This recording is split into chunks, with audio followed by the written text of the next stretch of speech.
오늘은 여러분들과 함께 영혼이라고 하는 주제를 가지고 사무엘이라고 하는 한 인물이 어떻게 영혼을 가진 선지자로 성장하게 되었는지 그의 성장 과정에 대해서 함께 조금 살펴보고자 합니다. 누구나 자기가 태어나는 시대가 있습니다. 지금 우리는 2018년도를 살아가고 있습니다. 우리 시대는 여러분 어떤 시대라고 표현할 수 있을 것 같습니까? 오늘 본문은 사무엘이 살던 시대를 묘사하는 것으로 시작이 되고 있습니다.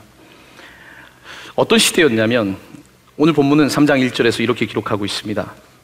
아이 사무엘이 엘리 앞에서 여호와를 섬길 때에는, 그때는 어땠냐? 여호와의 말씀이 희귀하여 이상, 영어 성경에서는 비전, 이상이 흔히 보이지 않았더라. 비전이 없었더라. 엘리의 눈이 점점 어두워가서, 엘리는 당시 제사장입니다. 제사장의 눈이 점점 어두워가서 잘 보지 못하는 그때에 라고 하면서 그 시대를 설명하고 있습니다. 우리 시대는 어떻습니까? 우리 시대는 말씀이 참 많죠.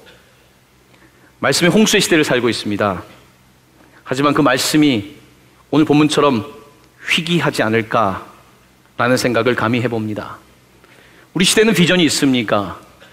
오늘 사무엘 시대는 이상이 흔히 보이지 않았다라고 기록하고 있습니다. 당시에 제사장의 눈이 어두웠다고 하는데 목회자의 눈은 어떤지 오늘 본문을 읽으면서 저와 우리 시대의 목회를 생각하게 됩니다. 여러분, 이런 시대적인 문제가 있을 때에 이 문제를 어떻게 해결해야 되겠습니까? 이상이 없고 말씀이 희귀하고 사람들의 눈이 영적으로 어두워지는 때에 여러분 무엇을 하면 되겠습니까? 어떻게 그 문제를 해결할 수 있겠습니까? 하나님은 어떤 방법으로 이런 문제들을 해결해 나가실까요?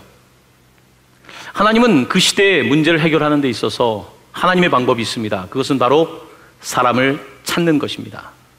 하나님은 사람을 찾고 그 사람을 교육하셔서 그 사람을 세우십니다.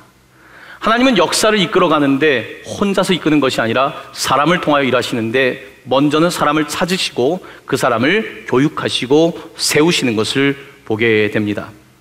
하나님께서는 이 제사장의 눈도 어둡고 제사장의 아들들도 하나님을 제대로 경험하지 못하는 그때에 어린 사무엘을 불러서 그 사무엘을 교육시키시고 그 시대를 이끌 선지자로 세워나가는 것을 보게 되는 것입니다. 다른 사람들은 하나님의 음성을 듣지 못했지만 오늘 본문을 읽다 보면 사무엘은 하나님의 음성을 듣습니다. 무엇이 차이를 만들고 있을까? 무엇이 자녀의 차이를 만들까? 오늘 본문은 다 얘기하고 있지 않지만 여러분, 자녀의 차이는 결국은 부모의 차이입니다. 부모의 차이가 자녀의 차이를 만드는 것입니다. 근데 요즘은 부모의 경제력이 자녀의 차이를 만든다고 말합니다. 할아버지의 경제력이 자녀의 차이를 만든다고 합니다. 물론 세상 살아가는 데 있어서 그런 차이들이 분명히 자녀의 차이를 만드는 것을 누가 아무 의미가 없다고 말할 수 있겠습니까? 하지만 오늘 본문은 우리에게 그런 세상의 삶이 아니라 영적인 삶에 있어서 부모의 차이가 참 중요하다는 것을 우리에게 가르치고 있습니다. 사무엘이라고 하는 이름의 뜻은 하나님께서 들으셨다는 것입니다. 하나님께서 무엇을 들으셨을까요? 하나님께서 사무엘 어머니의 기도를 들으셨다는 것입니다. 사무엘의 어머니의 이름은 한나입니다. 한나는 아이가 없었습니다. 아이가 없어서 슬펐습니다. 근심이 있었습니다. 이 한나가 하나님께 구합니다. 하나님, 내게 자녀를 달라는 것입니다. 한나는 굉장히 구체적으로 기도합니다. 여러분의 기도 생활은 어떻습니까? 여러분, 구체적으로 기도한다는 것은 하나님을 구체적으로 알고 있고 구체적으로 믿는다는 것입니다. 보통 우리의 기도 생활이 추상적인 이유는 하나님을 추상적으로 알고 있고 내 신앙생활이 하나님과 추상적 관계에 머물러 있다는 것입니다. 한나는 하나님께 기도합니다. 구체적으로 기도합니다. 왜냐하면 이 여인은 하나님을 구체적으로 알고 하나님이 구체적으로 응답하시는 분이라는 사실을 알고 있기 때문입니다. 한나는 하나님께 아들을 구하였고 포기하지 않았고 하나님께서는 한나에게 사무엘이라고 하는 하나님께서 들으셨다는 이름의 아이를 허락하신 것을 보게 됩니다. 이 아이를 낳고 한나는 얼마나 기뻤겠습니까? 여러분도 첫 번째 출산의 기쁨을 기억하십니까? 이 아이를 낳고 이 생명을 바라보고 얼마나 기뻤겠습니까? 자, 그런데 사무엘상을 읽다 보면 이 한나의 자녀에 대한 관점이 흥미롭습니다. 보통 우리는 자녀를 낳게 되면 이 자녀가 너무 소중하기 때문에 우리는 이 자녀를 붙잡고 있다가 흔히 자녀가 우상이 되는 경우가 많습니다. 자, 그런데 놀랍게도 이 한나는 아이를 낳은 이후에 이 아이를 하나님께 드린다고 서약을 합니다. 이 아이는 내 아이가 아니라 하나님의 자녀입니다. 하나님이 주셨기 때문에 난 하나님께 드립니다 라고 말하며 이 아이를 내려놓습니다. 얼마 전에 저희 집에서 이제 아내가 어떤 책을 읽고 있더라고요. 그래서 책의 제목을 봤더니 가정 내려놓음이라는 책이더라고요. 아내가 내려놓을 게 많은가 보다 생각하고 그 책을 좀 보게 되었습니다. 이용규 선교사님, 하버드 대학을 나오고 몽골에 학교를 세우고 또 지금은 인도네시아 자카르타에서 학교를 세우는 일을 하고 상당히 신선한 충격으로 우리에게 영적인 교육을 주는 그 선교사님이죠. 이분이 내려놓음이라는 책을 썼고 그 다음에 더 내려놓음이라는 책을 썼고 요즘에는 가정 내려놓음이라는 책을 썼습니다. 이 책을 읽다 보면 그분의 이야기가 있습니다. 사역도 열심히 하고 똑똑하고 뭐 부족함이 없는 사람인 것 같은데 아내가 자기가 열심히 사역하는 가운데 우울증에 빠졌다는 것입니다. 열심히 하면 다 된다고 생각했는데 가정이 아내가 힘든 것을 바라보면서 생각이 달라지기 시작한 것입니다. 자녀를 키우면서 자녀가 뜻대로 되지 않는 거예요. 그러면서 지금 정말 이 시대에 우리에게 필요한 것 중에 하나가 뭐냐? 가정 내려놓음이라고 하는 주제의 책을 쓰게 된 것입니다. 한나가 아이를 낳았습니다. 이 아들이 어떤 아들입니까? 이 아이를 내려놓는 것이 얼마나 어렵습니까? 그런데 한나는 이 아이를 내려놓습니다. 여러분, 교육의 가장 기본은, 기독교 교육의 가장 기본은 아이를 내려놓는 것, 하나님 앞에 내려놓는 것입니다. 바로 한나는 그와 같은 삶을 살아가는 것입니다. 사무엘상 1장 22절은 이 한나의 엄청난 결단에 관해서 이렇게 말씀하고 있습니다. 제가 여러분께 그 사무엘상 1장 21절 말씀을 봉독해 드립니다. 남편에게 이르되 아이를 젖대거든 내가 그를 데리고 가서 여호와 앞에 뵙게 하고 거기에 영원히 있게 하리이다. 한나는 젖을 떼면 아이를 하나님께 드리겠다고 합니다. 당시에는 젖을 좀 더 많이 빨았을 테니까 아마 2살 정도 됐을까요? 이 아이를 젖뗄 때까지만 놔두고 하나님께 드린다고 말하고 있는 것입니다. 여러분, 어떻게 얻은 아들인데 이 아들을 하나님께 드린다, 떼자마자 논다는 것이 쉬운 일입니까? 여러분, 언제쯤이면 여러분의 자녀를 하나님께 내어놓겠습니까? 젖뗄 쯤 내어놓겠습니까? 초등학교 졸업하면 내어놓겠습니까? 고등학교 졸업하면 자녀를 내어놓겠습니까? 대학교 졸업하면, 취직하면, 결혼하면, 아이를 낳으면 언제쯤이면 여러분의 자녀를 내려놓을 것입니까? 한나는 자녀를 내려놓았다는 것입니다. 포기했다는 것이 아니라 하나님께 내려놓았다는 것입니다. 우리 시대에 가장 큰 숙제가 있다면 바로 자녀가 우리의 우상이 된다는 것입니다.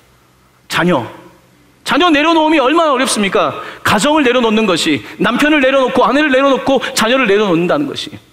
하지만 한나는 알았습니다. 내가 이 자녀를 키우는 것보다 하나님께 내어드리는 것이 더 마땅하다. 내 지식으로 키우면 이 수준밖에 못 키우지만 하나님의 방법으로 키우면 저 수준까지 하나님께서 키워주실 것이다. 한나는 이와 같은 믿음을 가지고 자녀를 하나님께 내려놓은 것입니다. 여러분, 교회 데이터를 조사해 보면요, 자녀들을 키우면서 자녀들이 세상 교육보다 교회 교육이 약해서 그런지 모르겠지만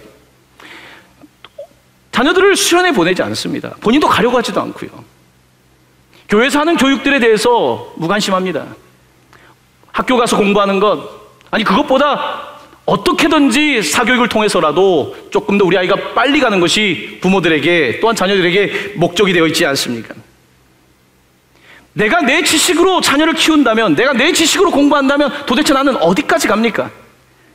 세상의 지식으로 내 머리를 채울 수는 있지만, 세상의 방법으로 내게 권력을 질 수는 있겠지만 내 영혼은 어떻게 하는 것입니까?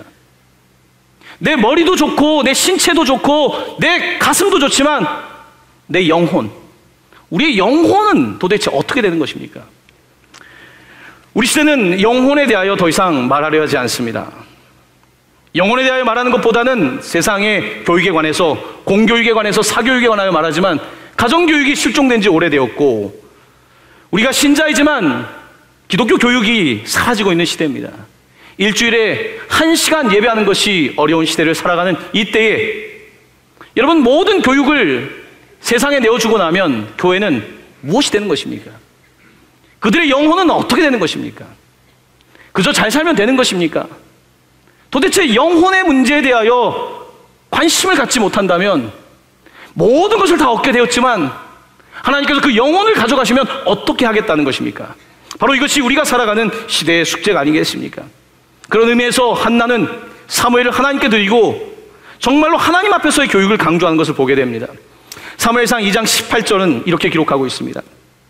사무엘은 어렸을 때 세마포 에봇을 입고 여호와 앞에서 섬겼더라. 오늘 우리가 사무엘상 3장을 읽었지만 1장 2절에 사무엘에 대한 가장 많은 표현 가운데 하나는 사무엘이 여호와 앞에 있었다는 것입니다. 여러분, 바로 앞에 있는 사무엘상 2장 21절을 한번 보십시오. 사무엘상 2장 20절은 이렇게 기록하고 있습니다. 여호와께서 한나를 돌보시고 그로 하여금 임신하여 세 아들과 두 딸을 낳게 하셨고 아이 사무엘은 여호와 앞에서 자라니라. 아멘. 첫 번째 자녀를 하나님께 내어놓으니까 하나님께서 임신의 태가 안 열렸던 이 한나의 태를 여셔서 세 아들과 두 딸을 주셨고 성경은 이렇게 기록하고 있습니다. 아이 사무엘은 여호와 앞에서 자라니라. 여호와 앞에서 자랐다는 것입니다. 여러분, 사람은 자기의 육체에 관심이 많습니다. 왜냐하면 육체는 우리에게 굉장히 빠른 즉각적인 반응을 하기 때문입니다. 조금 더 예를 들면 여러분, 배가 고프면 밥을 먹어서 우리는 우리의 신체의 건강을 유지합니다. 목이 마르면 물을 마시고 싶은 갈증이 있기 때문에 물을 마셔서 내 건강을 유지합니다. 오늘같이 날씨가 추우면 따뜻한 옷을 만들어 입어서 내 몸을 보호합니다. 사람은 자기의 신체를 나름대로 지켜갈 수 있는 그와 같은 자동 시스템을 가지고 있습니다. 근데 문제는 우리의 영혼입니다. 영혼이 배고픈데 영혼이 배고픈 걸 못 느끼는 것입니다. 영혼이 목이 마른데 영혼이 목이 마르다는 걸 못 느끼는 것이죠. 영혼이 추운데 영혼이 춥다는 것을 못 느끼는 것입니다. 인간은 자기의 육체에 관해서는 그렇게 아주 감각적으로 느끼고 있지만 자기의 영혼에 대한 감각을 잃어버렸다는 것입니다. 그래서 지금도 우리에게 보이는 것은 온통 세상의 성공과 내 자녀를 어떻게든지 저곳까지 보내야 된다라고 하는 그와 같은 불안함, 그와 같은 강박관념이 우리를 지배하고 있는 것을 보게 되는 것입니다. 하지만 우리의 영혼은 어떻게 하는 것입니까?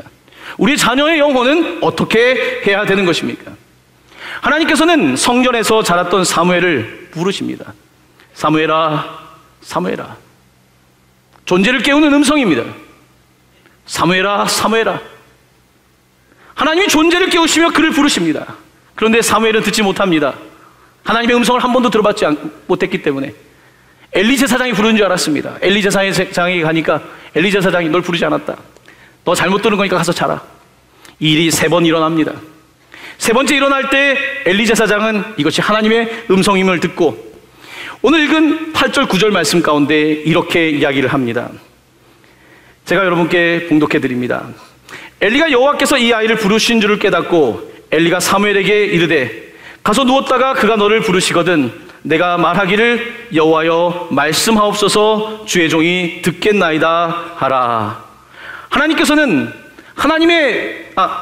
엘리 선지자는 하나님의 음성임을 깨닫고 이제는 주의 종이 듣겠나이다 라고 말하라는 것입니다. 왜 엘리 제사장은 하나님의 음성을 듣지 못했을까요? 왜 3번이나 반복됐는데 듣지 못했을까요? 왜 사무엘은 하나님의 음성을 듣지 못했을까요? 왜 여러분은 하나님의 음성을 듣지 못합니까?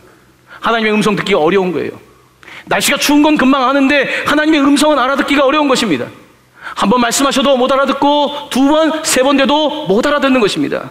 왜냐하면 우리의 영적인 감각이 무뎌졌기 때문입니다. 그때 하나님께서 이것은 하나님의 음성임을 깨닫게 하시고 사무엘을 부르십니다. 사무엘아, 사무엘아. 그의 존재가 깨어납니다. 존재가 깨어나는 순간입니다. 여러분, 우리의 자녀들이 자라날 때에 우리 아이들이 깨어나는 때가 있지 않습니까? 우리 아이들이 내가 누군지를 깨닫고 자아가 발전하고 자기 아이덴티티가 생겨나고 깨어나는 순간, 바로 그 순간 우리 아이들이 이제 자기의 인생의 방향을 세우고 나아가게 된 거 아닙니까? 사무엘은 당시 한 10살쯤 되었을까요? 주의 성전에서 하나님의 음성을 듣습니다. 사무엘아, 사무엘아. 저는 어린 시절 사택에서 살았습니다. 사택은 교회 밑에 반지하였습니다. 개척교회를 했을 때도 사택에 살았던 기억이 있습니다. 그때는 사택에 사는 게 참 싫었습니다. 세월이 지나고 나니 그때가 참 고마웠다는 생각이 듭니다. 내가 주회 전에 꼭 있어야 될 이유가 없는데 교회 밑에 살았으니까. 저는 주변에 선교사님들이나 개척교회를 하는 목사님들의 자녀를 보면서 놀랄 때가 있습니다. 어떻게 저렇게 훌륭하게 자랐을까? 어떻게 하면 저렇게 자랄 수 있지? 어떻게 하면 내 자녀가 저렇게 자랄 수 있지? 무엇이 자녀를 그렇게 만들까? 하나님 앞에서 자란 거예요. 선교지 현장에서 부모님이 다른 민족을 품고 선교하는 걸 보면서 자란 거예요. 부모님들이 개척교회를 하면서 눈물로 기도한 모습을 본 거예요. 여러분, 선교지에 나가면 부모님들이 보통 그 나라 말을 못합니다. 보통 자녀들이 그 나라 말을 제일 잘합니다. 아버지가 가는 곳마다 통역을 해주고, 선교팀이 오면 봉사하고, 피아노 반주자가 없으니까 피아노를 반주하고, 그렇게 하나님의 전에서 자라는 거예요. 그러다 보니까 이 아이의 품성이 이렇게 저렇게 만들어지고 능력도 갖추게 되고 그렇게 성장하는 거예요. 그래서 저는 선교사 자녀들을 보면 참 복을 받았다. 제가 미국에서 공부할 때도 한 선교사님 자녀가 있었습니다. MIT 공대를 나오고 제가 다니는 신학교에 온 전도사님이 당시에 있었습니다. MIT 공대 나왔으면 성공한 거 아닙니까? 신학교를 와서 러시아 말도 할 줄 압니다. 일본 말도 할 줄 압니다. 영어도 할 줄 압니다. 한국말도 할 줄 압니다. 자기의 삶을 주께 드리는 모습을 봤습니다. 여러분, 하나님 안에서 앞에서 자란다는 것, 우리는 세상에서 그냥 내 계산 방법으로 이렇게 키우면 아이가 잘 자란다고 생각하지만 그건 내 방법인 거죠. 하나님은 더 큰 생각을 갖고 계시고 하나님은 위대한 꿈을 꾸시는데 때때로 부모인 내 아이의 생각에 울타리에 가둬놓을 수 있다는 것입니다. 사무엘은 하나님의 전에서 자랐습니다. 얼마나 위대한 일입니까? 사무엘은 하나님의 임재 앞에서 자랐습니다. 한나는 알았습니다. 내가 자녀를 키우는 것보다 하나님께 내어드림이 가장 확실한 자녀 교육임을, 가장 확실한 기독교 교육임을 알았던 것입니다. 이렇게 사무엘은 하나님 앞에서 자라나게 되었고 하나님의 음성을 듣는, 젊은 나이에 하나님의 음성을 듣는 놀라운 경험을 하게 되었던 것입니다. 여러분, 하나님의 음성을 늦게 듣는 분들이 있습니다. 목사로서 임종 예배를 가게 되면 참 감사합니다. 임종하면서 어떤 때는 세례를 베풀기도 하고 돌아가시 전에 주님을 믿게 되는 것 참 감사한 일이죠. 하지만 참 아쉽다. 조금 더 일찍 주님을 알았더라면, 내가 조금 더 10살 때 주님을 알았더라면, 내가 더 일찍 주님을 알고 내 삶을 하나님께 맞출 수 있었더라면 얼마나 좋았겠습니까? 사무엘은 하나님 앞에서 자랐던 것입니다. 하나님께 맡기고 자랄 때 사무엘은 뭘 가르친 것 같지 않지만 하나님께서 키워주신 것이고 하나님께서 만들어주신 것입니다. 이것이 기독교 교육의 핵심입니다. 하지만 안타깝게도 지금은 모든 교육을 공교육에 내어줬고 사교육에 내어주었고 교육이라고 하는 거 이야기하면서 머리를 키우는 것이 교육이라고 생각합니다. 아니면 그저 조금 상담해주고 그냥 마음에 어려움이 있는 애들 좀 보살펴주는 게 교육이라고 생각합니다. 아닙니다. 머리, 가슴 넘어서 영혼, 소울의 문제입니다. 우리 아이의 영혼, 나의 영혼, 머리를 넘어선 영혼에 관한 문제를 성경 우리에게 말씀하고 있는 것입니다. 하지만 깨닫지 못하기 때문에 영혼의 문제를 등한시하는 우리의 모습을 보는 것입니다. 성경은 하나님께서 사무엘을 불렀다고 합니다. 자, 오늘 본문을 읽다가 하나님은 언제 처음 사람을 부르셨을까? 여러분, 성경을 읽다가 하나님께서 첫 번째 사람을 부르시는 장면이 어딘지 아십니까? 창세기입니다. 창세기에 하나님께서 아담과 하와가 선악과를 따먹고 죄를 범한 이후에 하나님이 사람에게 묻는 첫 번째 질문이자 첫 번째 부르시는 장면이 등장합니다. 자, 이 본문의 말씀을 여러분과 함께 좀 나누고 싶습니다. 화면이 준비되어 있습니다. 이 말씀 함께 봉독하기를 원합니다. 그들이 그날 바람이 불 때 동산에 거니시는 여호와 하나님의 소리를 듣고 여호와 하나님의 낯을 피하여 동산 나무 사이에 숨은지라. 여호와 하나님이 아담을 부르시며 그에게 이르시되 내가 어디 있느냐. 아멘. 내가 어디 있느냐. 히브리 말로 아예카,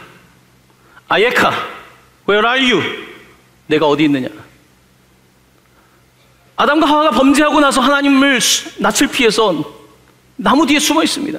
아예카, where are you? 너의 영혼은 어디 갔니? 나의 형상대로 짐을 받은 아담, 아예카, where are you? 어디 있니? 사람은 육체가 되었습니다. 자기의 영혼을 하나님께 보이질 못하고 숨습니다. 하나님은 빛이라고 했지만 사람은 어둠을 좋아합니다. Where are you? 하면 대부분의 응답은 어둠 가운데 있습니다. 어디 있냐고 말하면 나무 뒤에 숨어 있습니다. 어떤 시인은 인간의 영혼에 대하여 이렇게 말합니다. 인간의 영혼은 죄를 범한 이후에 부끄러운 영혼, shy soul이 됐답니다. 부끄러운 거예요. 자꾸 감추고 싶은 것입니다. 인간의 영혼은 계속해서 감추는 거예요. 숨는 것입니다. 자, 그래서 사람들은 자꾸 숨기며 겉으로 더 드러나는 자기를 만듭니다. 겉으로 이런 모습 저런 모습이면 내가 근사하다고 생각합니다. 자존감을 세우면 문제가 다 될 거라고 생각합니다. 심리학적 지식을 가지고 자존감이면 된다. 아닙니다. Where is your soul? 내가 어디 있느냐? 너의 영혼 어디 있느냐? 아야카. 많은 사람들은 겉으로 대단한 것 같지만 정작 자기의 영혼을 뒤에다 숨겨놓고 있는 것입니다. 여러분, 교육은 머리를 채우는 것이 교육이 아니라, 가슴만 태우는 것이 교육이 아니라 영혼을 불태우는 것이 교육입니다. 영혼을 어떻게 할 거냐는 문제입니다. 우리 아이들이 영혼이 숨을 쉬고 있습니까? 우리 아이들의 영혼은 어떻게 되는 것입니까? 우리 아이들이 상처 입은 영혼들이 숨지 않습니까? 세상을 살아가며 좌절한 영혼들이 뒤로 숨고, 세상 속에서 지쳐있는 영혼들이 뒤로 빠지고 있지 않습니까? Where are you? 물으시는데 내 영혼도 없는 삶을 살아가는 이 시대를 살아가며 어찌 안타까운 마음을 갖지 않을 수 있겠습니까? 하나님은 이 시대에 사무엘을 부르십니다. 영혼을 깨우기 위하여 먼저 사무엘의 영혼을 깨우시고 사무엘의 영혼이 깨어날 때 그 민족을 깨우시기를 원하셨던 것입니다. 바로 이것이 하나님의 목적이었습니다. 여러분, 사람이 영혼을 불태우기 위해서 해야 되는 첫 번째 근본적인 원칙이 있습니다. 영혼을 불태우려면 영혼을 창조하신 분이 왜 나를 만드셨는지를 알아야 합니다. 하나님은 왜 나를 창조하셨는지, 이 질문을 묻지 않는 사람은 내 힘으로 인생을 살 뿐 그 이상을 살아낼 수는 없습니다. 하나님은 도대체 나를 왜 만드신 것입니까? 내 인생의 목적은 무엇입니까? 하나님은 지금 나에게 뭐라고 말씀하고 계십니까? 사무엘은 성전에서 하나님의 임재 앞에서 그 질문을 드린 것입니다. 사무엘아, 사무엘아, 너의 소명대로 살아라. 너를 부르신 하나님의 뜻대로 살아라. 하나님이 너와 함께 하신다. 사무엘은 이것을 깨닫게 되었고 자기의 삶을 하나님께 드릴 수 있었습니다. 여러분, 듣는 것은 참 어려운 일입니다. 오늘 본문 가운데 3번이나 듣지 못했습니다. 여러분, 자녀들이 뭘 해야 될지 모르죠. 우리가 흔히 아이들이 뭘 해야 될지 가르칠 때 뭐부터 합니까? 적성검사부터 시킵니다. 적성. 그 돈 얼마 주고 적성검사하면 다 드러날까요? 돈 얼마 주고 심리 테스트 하면 그게 다 할까요? 그것으로 우리 아이를 다 알 수 있을까요? 세상에 뛰어난 심리학자들이 만든 모든 데이터를 가져놓고 아이를 분석하면 우리 아이를 명확하게 이해할 수 있을까요? 그렇지 않습니다. 머리와 가슴을 넘어서서 소울의 문제, 우리 아이가 하나님을 만나기 전까지는 그의 인생의 영혼의 불꽃을 태우는 것은 불가능한 일이라는 것입니다. 우리는 아이들의 영혼이 깨어나게 그들을 깨워야 되는 것입니다. 오늘 본문은 사무엘이 깨어났다는 것입니다. 사무엘이 자다가 하나님의 음성을 듣고 깨어났습니다. 내면의 소리를 듣게 된 것입니다. 그가 내면의 소리를 듣고 그 다음 그는 바깥 소리를 듣기 시작합니다. 바깥 소리는 뭡니까? 우리 민족을 본 겁니다. 이스라엘 민족, 하나님이 선택하셨지만 타락한 민족. 그는 보았습니다. 제사장이지만, 목사님이지만 하나님의 뜻대로 살지 못하고 살아가고 있는 모습을 가까이서 보았습니다. 영혼이 있는 제사장이 아니라 종교인 제사장 엘리를 보았던 것입니다. 사무엘은 하나님의 음성을 듣고 세상을 바라보며 세상을 관통하는 놀라운 하나님의 인식을 갖게 된 것입니다. 이것이 이 아이를 변화시키게 되었고 이 아이가 하나님의 뜻에 따라 선지자가 된 것입니다. 부에크너라고 하는 그 소명에 관해서 쓴 아주 유명한 저자가 있습니다. 그는 사람이 어떻게 하면 그 콜링, 소명을 발견할 것인가.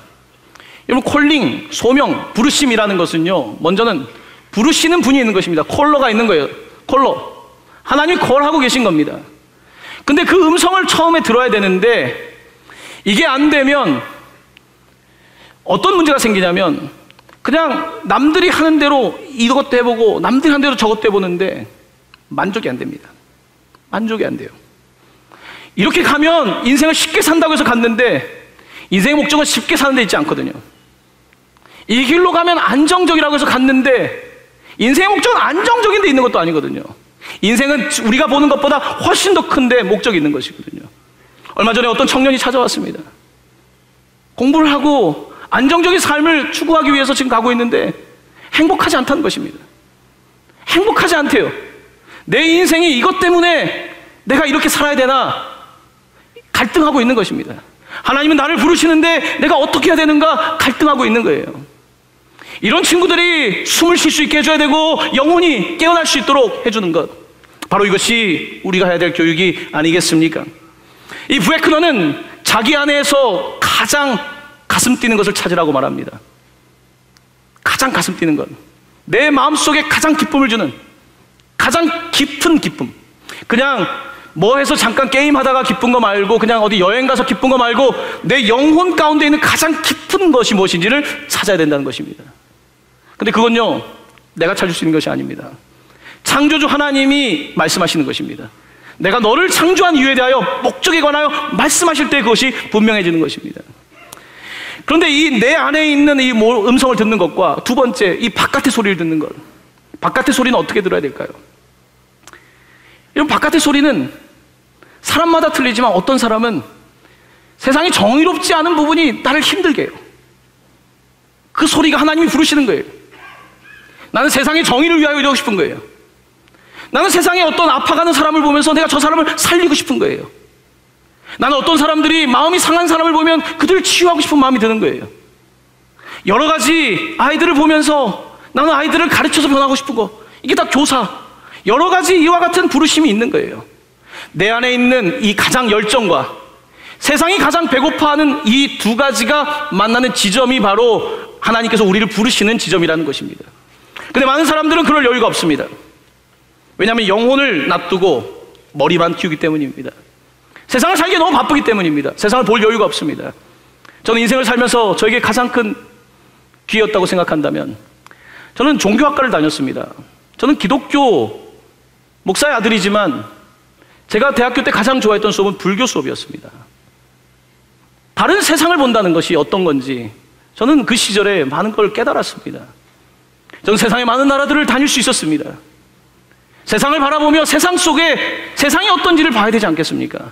하나님이 부르시는 음성과 세상의 소리를 들을 때에 이것이 만나는 지점에서 하나님이 나를 부르셨고 거기에서 나를 사용하시는 것입니다.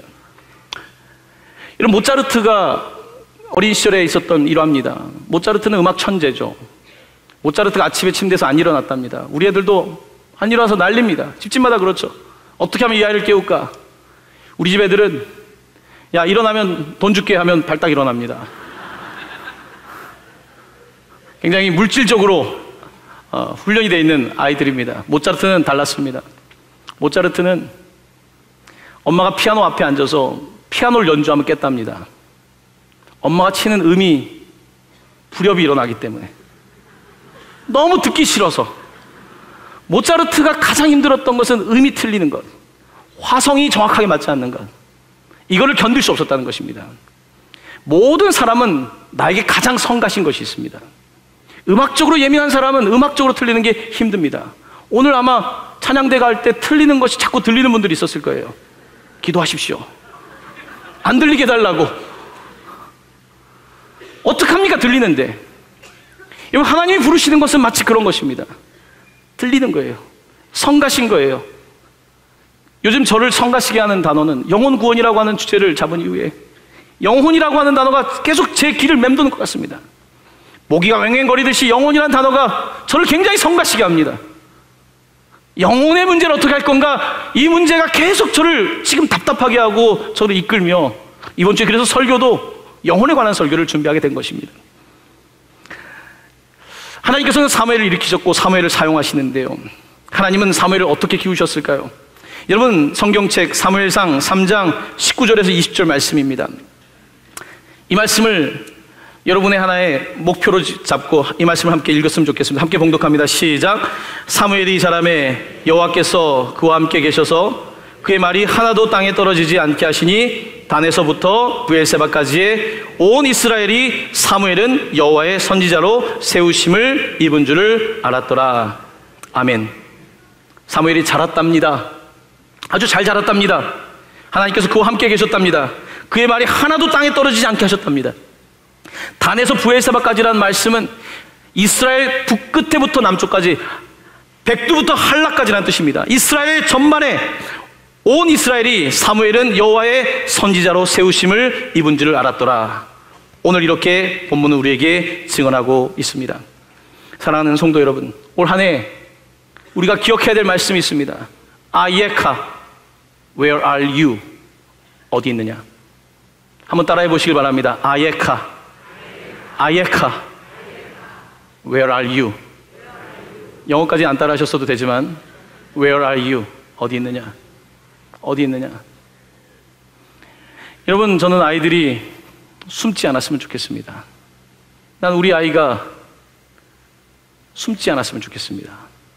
여러분, 기가 죽어서 숨는 거 그런 차원이 아니라 숨지 않았으면 좋겠습니다. 우리 자녀가 하나님으로도 숨지 않고 자기로부터 숨지 않고 자기의 영혼을 볼 줄 알고 영혼을 불태우는 아이, 그런 아이가 되면 얼마나 좋겠습니까? 이와 같은 시대에 살아가면서 여러분, 많은 사람들이 이런저런 직업에 있습니다. 교사도 많습니다. 하지만 영혼이 있는 교사가 되어야 되지 않겠습니까? 목사, 영혼이 있는 목사가 되어야 되겠죠. 뮤지션, 음악가, 영혼 있는 음악가가 되어야 되는 것이고, 무엇을 하든지 영혼을 가지고 지성과 감성을 넘어서 소울, 이 영혼을 가지고 이 영혼으로 승부하는 그와 같은 인생, 사람은 할 수 없습니다. 하나님께서 그 앞에서 자라날 때 반드시 그 사람을 그렇게 사용하시는 것입니다. 여러분의 삶에 하나님의 영혼이 깃드시기를 예수님의 이름으로 간절히 축원합니다. 아멘.